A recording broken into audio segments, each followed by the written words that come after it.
नमस्कार दोस्तों, आप सभी का स्वागत है आपके अपने चैनल जॉब जॉय में।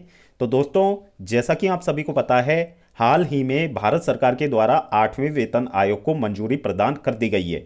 अब दोस्तों, 8वें वेतन आयोग को मंजूरी मिलने के बाद में सोशल मीडिया प्लेटफॉर्म और मीडिया प्लेटफॉर्म्स पे बहुत ज़्यादा फेक न्यूज़ इसके बारे में चलाई जा रही हैं और लोगों को भ्रमित करने वाली बहुत सारी अफवाहें इसके बारे में फैलाई जा रही हैं। तो दोस्तों, इस वीडियो में हम बात करेंगे कि 8वें वेतन आयोग के अंतर्गत कर्मचारियों की सैलरी कितनी बढ़ने वाली है और 8वें वेतन आयोग का पूरा सच हम जानने वाले हैं। और दोस्तों, हम शुभम सर के द्वारा एक जो डिटेल्ड एनालिसिस वीडियो 8वें वेतन आयोग के लिए बनाई गई है, उसके द्वारा हम 8वें वेतन आयोग का पूरा सच यहाँ पे जानेंगे कि कितनी यहाँ पे सैलरी बढ़ने वाली है कर्मचारियों की और किन कर्मचारियों की सैलरी यहाँ पे बढ़ेगी और 8वें वेतन आयोग में सैलरी बढ़ने वाले कर्मचारियों में क्या योग्यता होनी चाहिए, जो कि सारा कुछ शुभम सर ने डिटेल में अपने चैनल आरबी रिवॉल्यूशन पे डिटेल में बताया हुआ है। तो दोस्तों, उसी वीडियो के माध्यम से हम 8वें वेतन आयोग का पूरा सच इस वीडियो में जानने वाले हैं। तो दोस्तों, पूरी जानकारी के लिए वीडियो को अंत तक जरूर देखें और अगर इससे पहले आप हमारे चैनल पर पहली बार विजिट कर रहे हों तो सभी सरकारी भर्तियों के लेटेस्ट और ऑथेंटिक अपडेट्स पाने के लिए हमारे चैनल को जरूर सब्सक्राइब करें। साथ ही बेल आइकन को भी प्रेस कर ले, जिससे कि आने वाली वीडियोस की नोटिफिकेशन आपको समय पर मिलती रहे। हेलो एवरीवन, उम्मीद करता हूँ आप सभी लोग स्वस्थ हैं। जैसे कि आप लोगों को पता है, 8th पे कमीशन की मंजूरी मिल गई है। ठीक है, एक कमीशन गठित किया जाएगा जो ये डिसाइड करेगा कि जो गवर्नमेंट एम्प्लॉइज हैं उनकी सैलरी किस तरह से बनेगी। ठीक है, क्या क्या पर्क्स मिलेंगे, क्या क्या एमोल्यूमेंट्स होंगे, ये सारी चीजें डिसाइड की जाएंगी। ठीक है, तो अभी 16 तारीख को ये मंजूरी दी गई थी और इस कमीशन के बारे में क्या क्या चीजें होती है तो थोड़ा सा बता दूंगा आपको मैं। बाकी जब से ये न्यूज आई है ना, लोगों ने इतनी अफवाह फैलाई है, इतनी फेक वीडियोस डाले जा रहे हैं, इतनी फेक इन्फॉर्मेशन न्यूज़पेपर्स वगैरह में आ रही है कि मैं मजबूर हो गया इसके ऊपर वीडियो बनाने के लिए। मैं आपका जीके का टीचर तो हूं नहीं, तो जनरली मैं आपको चीजें बताता रहता हूं, लेकिन जनरल अवेयरनेस से रिलेटेड चीजों पे बात नहीं करता हूं। लेकिन जब इतनी ज्यादा फेक इन्फॉर्मेशन आई तो मुझे मजबूरन इस पे वीडियो बनानी पड़ी और मेहनत लगती है रिसर्च करके वीडियो बनाने में, चीजें बताने में। जो एकदम आते ही कुछ भी बोल दिया, ये हवा बना दी, वो हवा बना दी, वो तो बहुत आसान काम है। कोई भी इशू हो उसके बोल दो बिना किसी रीजन के, बिना किसी जस्टिफिकेशन के। तो चलो एक एक करके सारी चीजों पे हम डिस्कशन करते हैं। अभी प्रेजेंट में क्या सैलरी मिल रही है सेंट्रल गवर्नमेंट एम्प्लॉइज को, उसके बारे में भी डिस्कशन करूंगा। सैलरी कैसे कैलकुलेट होती है वो भी बताऊंगा और उसके बाद 8 पे कमीशन में क्या क्या चीजें हो सकती हैं उसके बारे में बात करेंगे। और अगर आपने वैसी वीडियो और लोगों की देखी तो आपको ये वीडियो जब देखेंगे तो आपको कामयाबी समझ में आ जाएगी कि वो क्या चीज गलत बता रहे हैं और किस तरीके से होंगी। जैसे कि उनका दावा किया 96% सैलरी बढ़ जाएगी। ठीक है, 96% का मतलब समझते हो आप लोग। ठीक है, किसी की 50,000 सैलरी है तो उसकी जो सैलरी है बढ़ के वो 1,40,000 के आसपास कहीं पहुंच जाएगी। ठीक है, दिस इज नॉट पॉसिबल। ठीक है, रियलिस्टिक अप्रोच रखिए आप। ठीक है, तो एसएससी सीजीएल की अगर हम बात करते हैं आज के टाइम में 1 लाख अगर 80,000 से 1 लाख के बीच में सैलरी 96% का हाइक दे तो 2.5 लाख से ऊपर एसएससी सीजीएल की तरफ नौकरी मिलेगी। इस तरह की जो बातें कर रहे हैं वो बिल्कुल बेवकूफ भरी बातें हैं। ठीक है, वो आपसे टाइम वेस्ट कर रहे हैं। ठीक है, झूठे सपने दिखा रहे हैं आप लोगों को, जबकि ऐसा एक्चुअली में नहीं होने वाला है। ठीक है, तो लेट्स गेट स्टार्टेड। एक चीज पे डिस्कशन हम करना स्टार्ट करते हैं। ठीक है, तो एक टेलीग्राम पे मैंने भी पोस्ट डाला था, शायद आपने देखा होगा कि 16 तारीख को ये हुआ था कि यूनियन कैबिनेट ने अप्रूव कर दिया था कि एक सेंट्रल पे कमीशन का गठन किया जाएगा। ठीक है, उसके ऊपर इतनी सारी वीडियो अलग चैनल पे 186% सैलरी हाइक, 186% तो सैलरी बढ़ेगी। ये मतलब ये तो कुछ ही मैंने YouTube पे लिखा तब आया है। न्यूज़पेपर्स में अलग-अलग न्यूज़पेपर्स में जाकर बिजनेस स्टूडेंट हैं, इसमें भी कह रहे हैं कि जो मिनिमम सैलरी पहले 18,000 हुआ करती थी ये बढ़ के 40 से 50,000 हो जाएगी। ठीक है, और इसके अलावा और भी है जिसमें फिटमेंट फैक्टर की बात की गई है। कह रहे हैं फिटमेंट फैक्टर पिछली बार 2.57 था और ये बढ़ के 2.85 ऐसे कुछ चला जाएगा। ठीक है, 2.86 हो जाएगा या फिर कोई अपने अंदाजा लगा रहे हैं, कोई कह रहा है कि 2.3 से लेकर 2.9 के बीच में रहेगा या फिर कुछ और। ये सारी फर्जी वाली बातें हैं। ठीक है, फिटमेंट फैक्टर क्या होता है मैं आपको वो भी समझाऊंगा और बाकी सारी चीजों पे भी डिटेल में डिस्कशन करेंगे। तो इन चीजों में आप मत जाइए। अगर आपको जनरली जानना है कि पे कमीशन कैसे काम करता है, उसमें चीजें किस तरीके से होती है, भाई 7th पे कमीशन की रिपोर्ट पढ़ी है, गूगल पे सर्च करोगे मिल जाएगी। 898 पेजेस की रिपोर्ट है, डिटेल में पढ़ो, एक चीज तो चल जाएगी पहले क्या हुआ करता था, अब क्या होगा, 7वें पे कमीशन में क्या होगा, क्या चीजें कमेटी देखती है। तो चलो इसके बारे में हम डिस्कशन अपना स्टार्ट करते हैं। ठीक है, तो अभी के टाइम पे जो फिटमेंट फैक्टर बताया जा रहा है कि इतना फिटमेंट फैक्टर होगा तो 18,000 क्या है। आज के टाइम पे जो सेंट्रल गवर्नमेंट एम्प्लॉइज है उनकी मिनिमम क्या है, बेसिक सैलरी। बेसिक सैलरी होती है, इसके ऊपर डीआरएस अलाउंस लगता है, हाउस रेंट अलाउंस मिलता है और बहुत सारी चीजें मिलती हैं। तो 18,000 का टाइम में किसी को नहीं मिल रहा। ठीक है, अलग अलग सिटी के साथ डिपेंड करता है, कहीं 30,000 मिल रहा है, कहीं 35,000 मिल रहा है। आज के टाइम में 18,000 किसी की भी सैलरी नहीं है। ठीक है, और बेसिक सैलरी 18,000 है और बेसिक सैलरी पे कह रहे हैं कि जो पे कमीशन आ जाएगा उसमें फिटमेंट फैक्टर इतना हो जाएगा और बेसिक सैलरी इतनी आसपास हो जाएगी, जो कि बिल्कुल ही गलत खबर है। और अब इसके बारे में हम एक करके जानना स्टार्ट करते हैं। सबसे पहले पर्पस ऑफ पे कमीशन क्या है। ठीक है, अभी तक टोटल 7 पे कमीशन आ चुके हैं, 8 में किया जाएगा। एक इंडिपेंडेंस से पहले बनाया गया था 1946 में। ठीक है, और उसके बाद से हर 10 साल में कमीशन लाया जाता है। ठीक है, तो आप यहाँ पे देखेंगे इसका पर्पस यही होता है जो भी सेंट्रल गवर्नमेंट के एम्प्लॉइज हैं या जो ऑलरेडी सर्विसेज में है, यूनियन टेरिटरीज में जो पर्सनल काम कर रहे हैं। ठीक है, ऑफिसर्स और employees of Indian audit and accounts department, ये सारी चीजें जिन्हें इंपैक्ट करता है, इनसे रिलेटेड जो भी इमोल्यूमेंट्स दिए जाते हैं इंक्लूडिंग पे, allowances, other facilities, benefits, cash और टाइम, उन सबके बारे में ये अपनी एक रिपोर्ट तैयार करता है कि किस तरीके से ये चीजें एम्प्लॉय को देनी चाहिए। और ठीक है, उसकी जनरल मंजूरी मिल जाती है तो उसकी मंजूरी होने के बाद उस हिसाब से आपकी सैलरी बनती है। आपके जो भी पर्स होते हैं गवर्नमेंट जॉब में वो सारे बनते हैं, हर चीज का ध्यान रखा जाता है कि आज के टाइम पे दाल चावल रोटी की कीमत क्या है। ठीक है, बेसिक नीड्स की रिक्वायरमेंट के लिए कितने पैसे लगेंगे, ठीक है, ट्रेनिंग के लिए कितने पैसे मिलेंगे, किराए का आपको रहना तो उसका खर्चा कितना होगा जनरली। ठीक है, सारी चीजें को ध्यान में रखते हुए ही गवर्नमेंट एम्प्लॉयज की सैलरी डिसाइड होती है। वो डिटेल में भी डिस्कशन करूंगा। सबसे पहले पे कमीशन के बारे में छोटी सी इन्फॉर्मेशन। जो पहला पे कमीशन था वो जनवरी 1946 में बनाया गया था और इसकी रिपोर्ट मई 1947 आजादी से पहले सबमिट की गई थी इंडियन गवर्नमेंट ऑफ इंडिया को। इसके जो चेयरमैन थे वो श्रीनिवास थे। ठीक है, ये आप याद कर लेना क्योंकि इसके ऊपर क्वेश्चन इन फ्यूचर एग्जाम पूछा जा सकता है। जो 7th पे कमीशन था इससे पहले वाला, तो इससे पहले फर्स्ट, सेकंड, थर्ड, फोर्थ, 5, 6 दिया है। 7th पे कमीशन है, इसके अंदर आप देखेंगे मेंबर्स कौन कौन थे। 4 मेंबर्स थे बेसिकली। ठीक है, एक तो चेयरमैन थे। ठीक है, चेयरमैन कौन होता है, सुप्रीम कोर्ट एंड रिटायर्ड जज थे सुप्रीम कोर्ट के। ठीक है, उसके बाद एक थे हमारे पास मेंबर जो फुल टाइम थे, एक मेंबर थे हमारे पार्ट टाइम और एक थे सेक्रेटरी। सेक्रेटरी कौन होते हैं, मिनिस्ट्री ऑफ फाइनेंस के जो सेक्रेटरी होते हैं, एक होते हैं। तो इसमें 3 लोगों की अपॉइंटमेंट की जाती है। चेयरमैन कौन बनेगा, member full time, member part time कौन बनेगा, इनकी अपॉइंटमेंट की जाएगी और बाकी जो सेक्रेटरी मिनिस्ट्री ऑफ फाइनेंस के 2 मेंबर होंगे। जनरली ये इस तरीके से हमारा ये पे कमीशन बनाया जाता है। इसकी जो सेवंथ पे कमीशन है, इसकी रिपोर्ट नवंबर 2015 में सबमिट की गई थी और ये लागू हो गया था सेवंथ पे कमीशन 1 जनवरी 2016 से। अब जो बनना है वो बनना है एट्थ पे कमीशन, ठीक है, उसकी मंजूरी मिल गई है 16 जनवरी को, ठीक है। अब इसके ऊपर एक कमीशन बैठाया जाएगा और उसके बाद उसकी रिपोर्ट साल के अंत तक दे देंगे और मोस्ट प्रोबेबली 1 जनवरी 2026 से एट्थ पे कमीशन के हिसाब से आपको जो सैलरी गवर्नमेंट एम्प्लॉयज को वो मिलनी स्टार्ट हो जाएगी। इसमें कुछ मिनिमम सैलरी के बारे में बता रहा था, जैसे जब पहला पे कमीशन आया था तो उसमें जो मिनिमम सैलरी थी वो 55 थी और मैक्सिमम जो सैलरी जाती थी वो इतनी थी 2000। ये बेसिक सैलरी की बात की जाती है, इसके ऊपर बहुत सारी चीजें लगती हैं, अभी मैं डिस्कशन करूंगा हर चीज पे, ठीक है। तो बस थोड़ा सा समझ लो, ऐसे सेकंड पे कमीशन आया, फिर थर्ड पे कमीशन आया, फोर्थ पे कमीशन आया, फिफ्थ पे कमीशन आया और यहाँ पे हमारे पास सिक्स्थ पे कमीशन आया, जिसमें इस तरह की चीजें लगातार आ रही हैं। आप देख सकते हैं मिनिमम सैलरी किस तरीके से वैरी कर रही है, ठीक है। उसके बाद सेवंथ पे कमीशन आया तो ये जो 7000 था ये बढ़ के कितना हो गया हमारा 18000 हो गया था और उसके बाद जो मैक्सिमम सैलरी 2.5 लगती है, फिगर करेक्ट कर लेना। तो जो मैक्सिमम बेसिक सैलरी होती है वो किसकी होती है, secretary to the government of India और मिनिमम सैलरी होती है एमटीएस की, ठीक है। चलिए आगे एक कंपैरिजन रेशियो यहां पे दे रहा है, वो कंपैरिजन रेशियो क्या होता है, ठीक है। Ratio maximum salary drawn by the secretary of government to the minimum salary drawn by the lowest functionary in the government. Lowest functionary में क्या आता है, एमटीएस जो मल्टीटास्किंग एग्जामिनेशन आप इसका भी देते हैं, तो एमटीएस ये मान लो और ये हो गया आपकी सेक्रेटरी, ठीक है। तो ये कंपैरिजन रेशियो यहां पे ये भी बताता है। अब इसके बाद फिटमेंट फैक्टर और बाकी सारी चीजों पे भी हम एक एक करके डिटेल में डिस्कशन करेंगे, लेकिन पहले आप सैलरी का स्ट्रक्चर समझिए आज के टाइम पे क्या होता है, ठीक है। जब पे कमीशन आया सेवंथ पे कमीशन तो वो लागू हुआ 1 जनवरी 2016 से। तो उसके अंदर क्या हुआ, जो उससे पहले बेसिक पे और डीआरएस अलाउंस होता था उनका मर्जर किया गया और नया बेसिक पे बनाया गया। तो उस टाइम पे डीआरएस अलाउंस क्या हो गया आपका, जीरो कर दिया गया। डीआरएस अलाउंस क्या होता है, ठीक है, आप देखते हैं टाइम के साथ महंगाई बढ़ती रहती है, इन्फ्लेशन बढ़ता रहता है, तो इस चीज से आपकी जो इनकम है उस पर कोई इंपैक्ट ना पड़े, तो इन सारी चीजों को ध्यान रखते हुए डीआरएस अलाउंस दिया जाता है, जो साल में 2 बार रिवाइज किया जाता है, ठीक है। एक बार जनवरी में और एक बार आपका जुलाई के अंदर, तो साल में 2 बार इंक्रीमेंट होता है। जनरली 3% का होता है, कभी 3% कभी 4%, तो पूरे साल भर में आप एवरेज में 6 से 7% का इंक्रीमेंट मान सकते हैं, ठीक है। डीआरएस अलाउंस हमेशा हर साल आपका 6 से 7% बढ़ जाता है। तो प्रेजेंट में जो है आज मैं बात कर रहा हूं यहाँ पे जनवरी 2025 की, तो इस टाइम पे हमारा डीआरएस अलाउंस क्या है, ये 56% है बेसिक पे का, ठीक है। अब सैलरी कैसे कंप्यूट होगी आप ये समझिए। जैसे अगर मैं एमटीएस की बात करूं, ये पे लेवल 1 की जॉब है, इसमें जो आपका ग्रेड पे होता है 1800 ग्रेड पे होता है और इसमें बेसिक सैलरी होती है 18000 और बेसिक सैलरी ही मेन फैक्टर होता है, क्योंकि इसी से बाकी सारी चीजें निकलनी स्टार्ट होती हैं। ये तो भी आपकी बेसिक सैलरी। उसके बाद महंगाई को ध्यान रखते हुए और चीजों को ध्यान रखते हुए डीआरएस अलाउंस मिलता है आपको इसके ऊपर, जो कि इसका 56% होगा। तो आप देखेंगे बेसिक सैलरी का लगभग ये 56% हो गया, तो 18000 बेसिक सैलरी, तो 10000 और मिलेंगे आपको डीआरएस अलाउंस के तौर पे। एक होता है हाउस रेंट अलाउंस, आप रहोगे ना घर में तो या तो गवर्नमेंट क्वार्टर दे, अगर क्वार्टर नहीं दे रही तो आपको दिया जाता है हाउस रेंट अलाउंस, जो प्रेजेंट के टाइम में एक्स सिटी के अंदर ये 30% होता है बेसिक पे का, जो कि हो गया 54,000। इसके अलावा ट्रांसपोर्ट अलाउंस भी मिलता है, ठीक है, वो एक फंक्शन होता है, ठीक है। कुछ बेसिक वैल्यू होती है, फिर उस पे डीआरएस अलाउंस से कुछ मल्टीप्लाई करके निकालते हैं, उसमें डिटेल में जाने की जरूरत नहीं है, फिलहाल आप मान के चलिए इतना।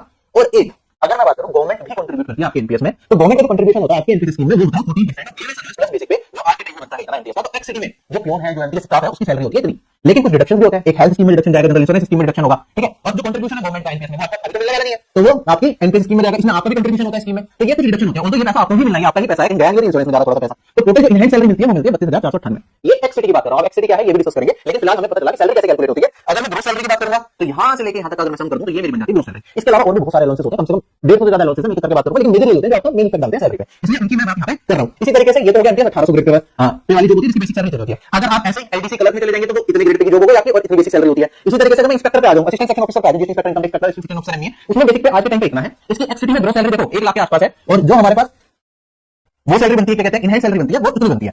क्या ये चीज समझ में आ गई आप सभी लोगों को? बाकी एनपीएस में कितना पैसा जा रहा है जो कि आपको बाद में मिल जाएगा। अब देखिए यहाँ पे एक्स सिटी, वाई सिटी और जेड सिटी का चक्कर क्या होता है, आप देखेंगे यहाँ पे हाउस रेंट अलाउंस। जैसे आप गांव वगैरह में रह रहे हो तो आपको तो किराए पे मिलेगा, सस्ता मिलेगा। आप शहरों में रह रहे हो, दिल्ली के शहर में, तो वहाँ पे किराए के रेट बहुत ज्यादा होते हैं, तो इस चीज को ध्यान में रखते हैं। गवर्नमेंट ने क्या रखा है, जो आपकी बेसिक सैलरी होती है उसका हाउस रेंट अलाउंस दिया जाता है। तो जब ये 7th पे कमीशन आया तो एक्स सिटी में क्या आएगा, जो आपकी बड़ी बड़ी शहर जिसमें खर्चा ज्यादा होता है, जैसे हैदराबाद, दिल्ली, अहमदाबाद, बेंगलुरु, ये सारी ये एक्स सिटी में आती है। इसमें आपको बेसिक सैलरी का 24% हाउस रेंट अलाउंस दिया जाएगा, 16% आपको वाई सिटी में दिया जाएगा। वाई सिटी में कौन सी सिटी आ गई आपकी, वाई सिटी में आएंगे आपकी ये वाली सिटीज, ठीक है, इसको एक साइड रखिए। और इसके अलावा जितनी भी सिटी है, कोई गांव है, उसमें आपको दिया जाएगा वो माना जाएगा जेड सिटी के अंदर। उसके अंदर जो हाउस रेंट अलाउंस होता है वो होता है 1% अगर आपको क्वार्टर नहीं मिल रहे हैं, ठीक है। तो अगर ये भी डीआरएस अलाउंस के हिसाब से बढ़ता रहता है, जैसे कि 25% जब डीआरएस अलाउंस हो जाता है तो ये 8 ये 1% ये 8 9 हो जाएगा, फिर ये 18 हो जाएगा और ये 27 हो जाएगा। और डीआरएस अलाउंस जैसे 50% क्रॉस करता है तो ये 10 हो जाएगा, ये 20 हो जाएगा और ये वाली वैल्यू हमारे पास कितनी हो जाएगी, 30 हो जाएगी। तो अभी जो प्रेजेंट रेट्स हैं वो हाउस रेंट अलाउंस के कुछ तरीके से चल रहे हैं। तो हाउस रेंट अलाउंस एक इंपॉर्टेंट फैक्टर होता है जो कंप्लीट सैलरी कंपटीशन में मदद करता है। और साथ के साथ ये फैक्टर भी है कि आपको रहने के लिए खर्च है, या तो आप गवर्नमेंट का क्वार्टर लें, या फिर अगर आपके अपना घर या कहीं किराए पे रहना चाहते हैं तो ये पैसा लेंगे और अपना गुजार करें। तो ये सारी चीजें मिला के आपकी क्या बनती है, ग्रॉस सैलरी यहाँ पे बनती है। ये एक्स सिटी का मैंने चार्ट दिखाया, जैसे दिल्ली हो गया, आपका मुंबई हो गया। अगर मैं आगे जाता हूं यहाँ पे वाई सिटी में तो सैलरी थोड़ी सी आपके हिसाब से हाउस रेंट अलाउंस चेंज हो जाएगा, उस हिसाब से आपकी सैलरी भी चेंज हो जाएगी। आप यहाँ पे देख सकते हैं सैलरी का चार्ट। और अगर मैं जाता हूं यहाँ पे जेड सिटी में तो प्रेजेंट में जो सैलरी है 1 जनवरी 2025 में जो न्यू ज्वाइन है उसकी मैं बात कर रहा हूं। जिन जो 1 साल पुराने होगा, 2 साल पुराने, तो उनका एक अलग से इंक्रीमेंट भी होता है, तो वो अलग चीज होगी। मैं न्यू ज्वाइन के साथ आपको चीज बता रहा हूं, तो लगभग सैलरी आपको इस तरीके से मिलेगी। क्लियर है यहाँ तक की सारी चीजें आपको?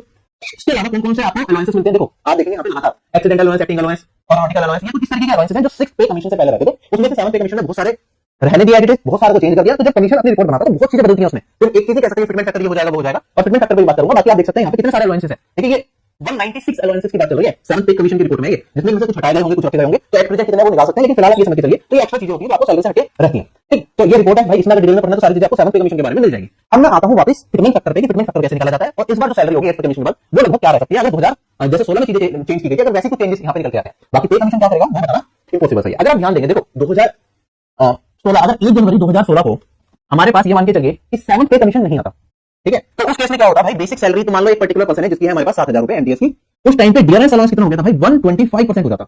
अगर आप 7000 का 125% कैलकुलेट करेंगे तो ये वाली वैल्यू आपको क्या करना पड़ेगा, इसका 9/4 से मल्टीप्लाई करना पड़ेगा।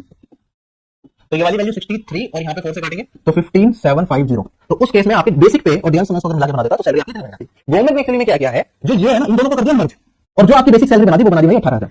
ठीक है, तो एक्चुअल इंक्रीमेंट हुआ कितना हुआ आपका इस पर्टिकुलर पॉइंट ऑफ व्यू से देखो तो। ठीक है, लेकिन क्योंकि अगर बेसिक सैलरी और डियरेंस अलाउंस को मर्ज किया गया 6 पे कमीशन में, तो एक्चुअल इंक्रीमेंट तो आपका थोड़ा सा ही, बहुत ज्यादा नहीं हुआ। जनरली अभी मैं इंक्रीमेंट निकाल देता हूं, 14% का इंक्रीमेंट है, दूसरी वैल्यू पे पेमेंट फैक्टर पे बात करेंगे। ठीक है, लेकिन क्योंकि अगर बेसिक सैलरी आपकी दोनों मर्ज करके बेसिक सैलरी बन जाती है, तो हाउस रेंट अलाउंस क्या है, बेसिक सैलरी का एक फैक्टर है। ठीक है, और भी जो अलाउंसेस है गवर्नमेंट कैंपेस स्कीम में कंट्रीब्यूशन एंड अदर चीज, वो भी बेसिक सैलरी पे डिपेंड करता है, तो उसमें भी इंक्रीमेंट हो जाता है। तो ओवरऑल सैलरी में जो इंक्रीमेंट होता है वो थोड़ा ज्यादा होता है। तो वो सारी चीजें अभी हम देखने वाले हैं। तो आप यहाँ पे देखते हैं 2013-14 की, 2014-15 की और 2015-16 की सैलरी होती है तो किस तरीके से होती है। अगर किसी पर्सन का बेसिक पे यहाँ पे इतना है, ठीक है, तो उसके डियरेंस अलाउंस में जो जा रहा है ना, बेसिक पे से कहीं ज्यादा जा रहा है। ठीक है, हर साल की वैल्यू थोड़ी थोड़ी क्या हो रही है, इंक्रीज होती जा रही है। जैसे 2014 में डियरेंस अलाउंस में पैसा जाता है वो कम था, फिर जो बेसिक से, फिर 14-15 में बढ़ गया, फिर 15-16 में और बढ़ गया। तो डियरेंस अलाउंस हर साल का बढ़ता रहता है, उसके साथ महंगाई को ध्यान में रखते हुए ये इसमें अपडेशन की जाती है और भी बहुत सारे फैक्टर्स होते हैं। अब गवर्नमेंट कैसे आपका बेसिक सैलरी निकालती है भाई, देखो ये ऐसा नहीं है कि हमने पिछली बार इतनी दे रहे थे तो अपना फिटमेंट फैक्टर लगा दिया, इतनी सैलरी हमें इंक्रीज करनी ही करनी है। पे कमीशन ऐसे काम नहीं करता। पे कमीशन क्या करता है, वो सारी चीजों को देखता है कि आगे टाइम में एक इंसान को जीवन यापन के लिए कितने खर्चे करने की जरूरत है। जब एक पर्सन की बात करते हैं तो जनरली फैमिली को कंसीडर करते हुए चलते हैं। तो अगर मैं एमटीएस की बात करूं तो बेसिक सैलरी निकालने के लिए जो 2000 जो चावल पे कमीशन आया, उन्होंने सारी चीजों को ध्यान रखा कि भाई चावल कितने रुपए के लगेंगे, महीने में कितना खर्चा होगा फैमिली का, उसके बाद दाल में कितना पैसा लगेगा, वेजिटेबल्स में कितना पैसा लगेगा, दूध में, फ्रूट्स में, इन सब चीजों में कितना खर्चा आएगा, तब जाके फिर उसके ऊपर और बहुत सारी चीजें कि शादी में खर्चा क्या होना चाहिए, ठीक है, फेस्टिवल्स में क्या खर्चा होगा, हर चीज को ध्यान में रखते हुए तब ये नंबर निकल आया कि भाई मिनिमम जो बेसिक सैलरी देनी चाहिए वो 18,000 यहाँ पे देनी चाहिए। ठीक, इसके बाद आगे बढ़ते हैं। अब फिर उसके बाद क्या होता है, और अगर इसी चीज को पहले जो हमारा बेसिक पे था वो तो 7,000 था, ठीक है, एमटीएस के साथ ही बात करके एग्जांपल लेके चल रहा हूं। अब जो गवर्नमेंट की रिकमेंडेशन आई तो वो हो गया 18,000। अब बात ये है कि भाई एक्चुअली में 7,000 था नहीं था, क्योंकि इस पे 125% का डियरेंस अलाउंस भी आपको एक्स्ट्रा मिल रहा था। 125% बढ़ाओगे तो 225% आप निकालोगे, वो वैल्यू मैंने आपको भी निकाल के बताई कि वो वैल्यू आ रही है लगभग इतनी। तो ये वाली वैल्यू तो ऑलरेडी लोगों को मिल रही थी। अब इसको बढ़ा के कितना किया गया था, क्या ये चीज समझ में आई?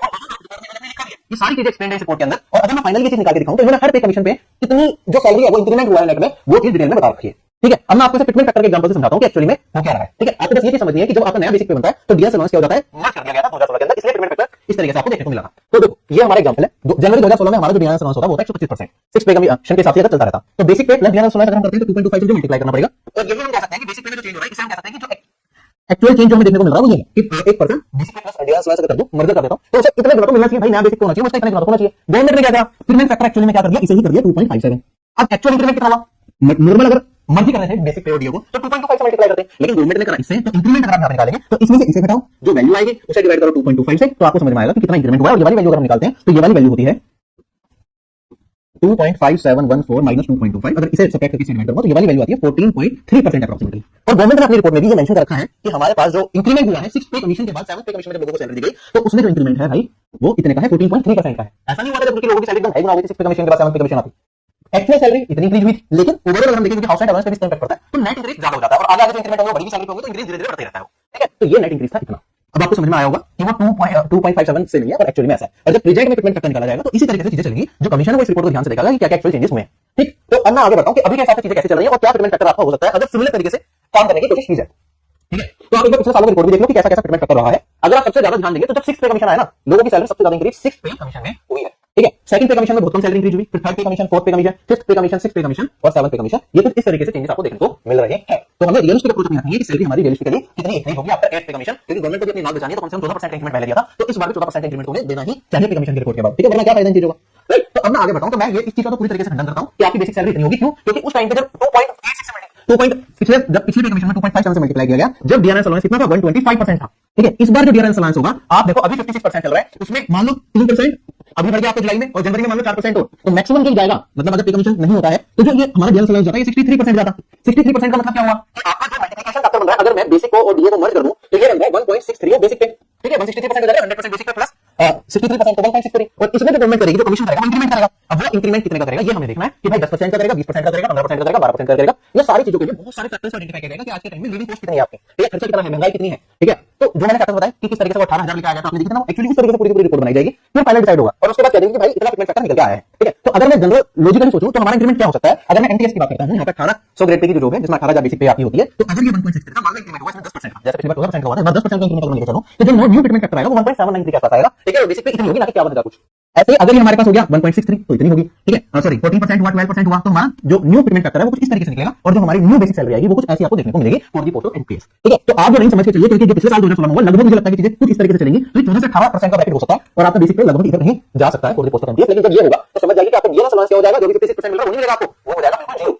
ठीक है, तो नई सैलरी कंप्यूट करके मैं आपको दिखाने वाला हूं। तो डोंट वरी अबाउट इट। मैं 14% का एग्जांपल लूंगा क्योंकि लास्ट टाइम 14% का इंक्रीमेंट हुआ था, तो लगभग 14% के हिसाब से मैं आपको डेटा दिखाऊंगा। ठीक है, तो ये एमटीएस की अगर मैं बात करता हूं, यहाँ पे ये एमटीएस का मैंने क्या दिखाया था, इतना इंक्रीमेंट हुआ। ऐसे अगर आप सीजीएल से सिलेक्शन लेते हैं तो इंस्पेक्टर बनते हैं या असिस्टेंट सेक्शन ऑफिसर बनते हैं, तो उसके अंदर जो होगा आपका बेसिक पे प्रेजेंट में इतना है, वो भर्ती हो जाएगा इतना। ठीक है, डीएल समान बढ़ने के बाद। ठीक है, अगर आप ओवरऑल सैलरी को देखना चाहते हैं तो रियलिस्टिक अप्रोच ये रहेगी, अगर मैं 14% के इंक्रीमेंट को लेकर चलूं तो आप ये मान के चलिए कि भाई अभी की आपकी जो सैलरी है सारे ग्रेड पे पोस्ट में, देखो एमटीएस के लिए आपका 1800 ग्रेड पे, तलाक हो गया, सीएसएस में जो होते हैं आप, वो 1900 ग्रेड पे की होती है। दिल्ली पुलिस ड्राइवर की जो होती है या कांस्टेबल वगैरह की आप देखेंगे, ये तो 1900 या 2000 ग्रेड पे के बीच में रहता है, तो बेसिक सैलरी इतनी रहती है। फिर post assistant, shooting assistant, tax assistant, ठीक है, ये सब 2400 ग्रेड पे की जो होती है, बेसिक पे इतना होता है। इन सब में अगर 14% का इंक्रीमेंट अगर हम लाते हैं तो जो न्यू फिटमेंट फैक्टर बनेगा वो आपका 1.85 के आसपास बनेगा। तो न्यू बेसिक पे आपकी कुछ इस तरीके से जाएगी। क्लियर हो गया? अब आगे बढ़ते हैं। अब बारी आती है प्रेजेंट में क्या था, जो मैंने स्टार्टिंग में दिखाया था। अगर मैं एक्स सिटी की बात कर रहा हूं तो प्रेजेंट ग्रॉस सैलरी आपकी कुछ इस तरीके से बनती हुई दिख रही है।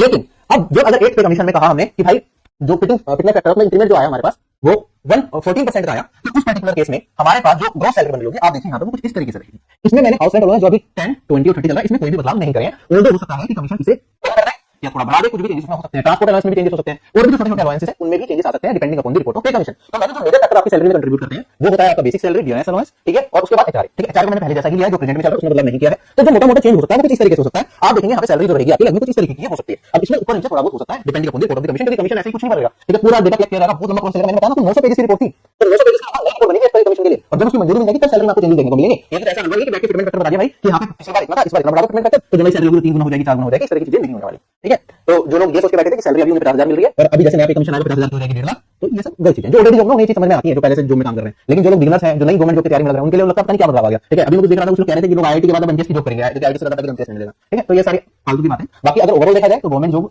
आज के टाइम में काफी लुक्रेटिव रहती है सैलरी में, लेकिन कंपटीशन उस हिसाब से बहुत ज्यादा होता है। तो आपको उस हिसाब से अपनी प्रिपरेशन भी लेके चलनी है, सारे फैक्टर्स को ध्यान में रखते हुए अपनी तैयारी को आगे बढ़ाना है।